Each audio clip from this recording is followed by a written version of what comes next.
الفيديو ده هيكون فيه اختراعات وافكار جامده، روبوتات بتحارب بعض، ولحظات مليانه ادرينالين ولحظات مليانه احباط.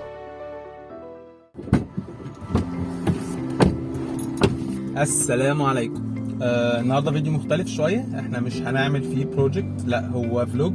احنا رايحين المفروض الميكر فير 2022 موجود في القريه الذكيه. المفروض في مسابقه هناك فايتنج روبوت او سومو روبوتس، اللي هم الروبوتس اللي بيخشوا كده في حلبه يقعدوا يخبطوا ويكسروا في بعض. احنا مفروض مشتركين فيها. يلا بينا الى القاهره. بالمناسبه احنا من اسكندريه عشان كده يعني مسافرين الصبح عشان نروح الميكر فير. ان شاء الله نوصل بالسلامه. سلام.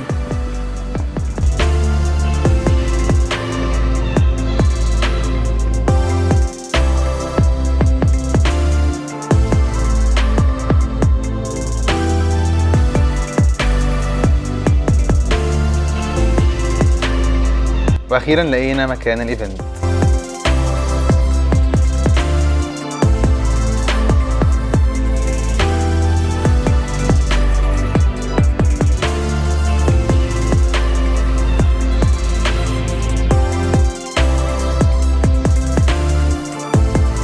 لو ركننا تقريبا في اسكندريه كنا هنمشي مسافه اقل من دي، وده كده يعتبر باب الخلفي او مكان دخول الميكرز.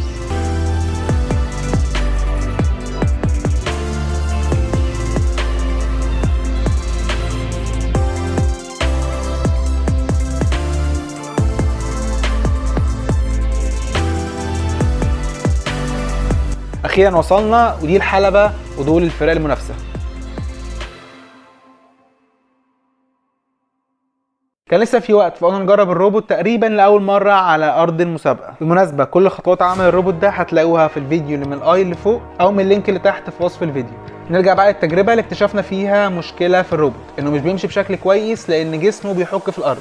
الفكره اللي جت في دماغنا ساعتها اننا نكبر العجل فنرفعه عن الارض. ما كانش معانا غير دبل فيس فاستخدمناه لتكبير العجل، وعشان ما يلزقش في الارض من الناحيه الثانيه حطينا عليه شويه عشب من النجيله وهنا كده وانا بليسها. هندمرهم الفورس هيبقى الموضوع كان اتحسن بشكل بسيط، وهنا بدأنا نسيب الحلبة علشان تبدأ الماتشات.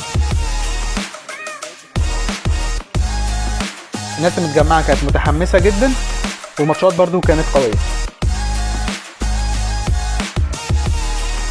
في وقت بريك قبل الماتش بتاعنا فقلنا نجرب، والمرة دي اكتشفنا مشكلة جديدة، اننا لما بنشغل السلاح بيسحب امبير عالي من البطاريه، فالفولت بتاعها بينزل، فالسيستم كله بيقف والروبوت بيفصل. وساعتها كنا بين اختيارين، اما ما نشغلش السلاح وساعتها مش هنعرف ناخد نقط كويسه، او نشغل السلاح مع احتماليه ان الروبوت يفصل ونخسر الجوله.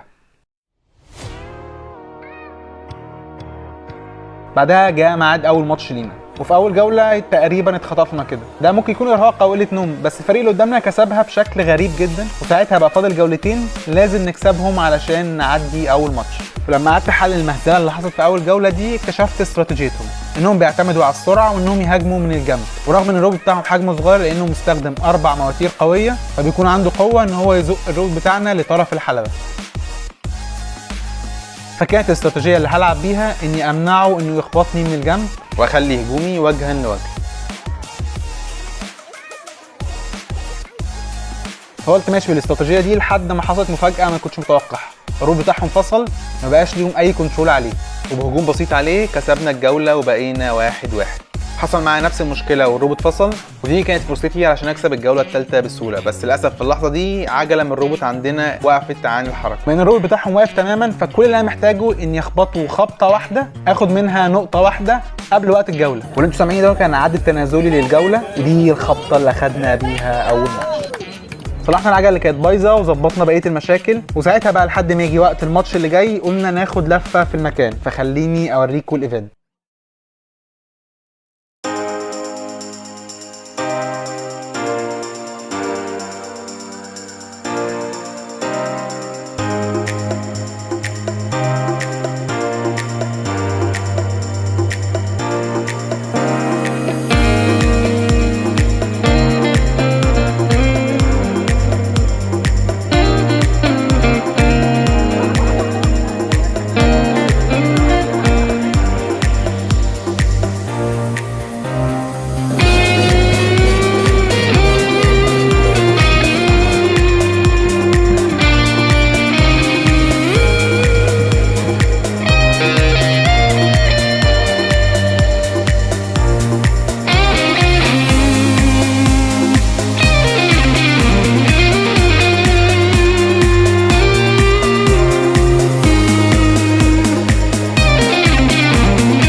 بعدها جاء وقت الماتش التاني، وللاسف اول جوله استخدمنا استراتيجيه ان احنا ما نشغلش السلاح علشان الروبوت ما يفصلش، فكانت معظم المواجهات اللي وش في وش للاسف نقاطها بتروح للروبوت التاني، وهم استخدموا ده كويس لمصلحتهم فخسرنا اول جوله. في الجوله الثانيه برده ما اخدناش المجازفه بالشكل كامل، بقينا نشغل السلاح لفترات بسيطه ونتفادى الهجوم من الجزء اللي فيه السلاح عندهم ونخبطهم من الجنب، وساعتها كان ادائنا افضل من الجوله الاولى. لكن للاسف في مره من المرات الروبوت فصل فخسرنا الجوله الثانيه والماتش، ولكني استمتعت بالماتش ده جدا.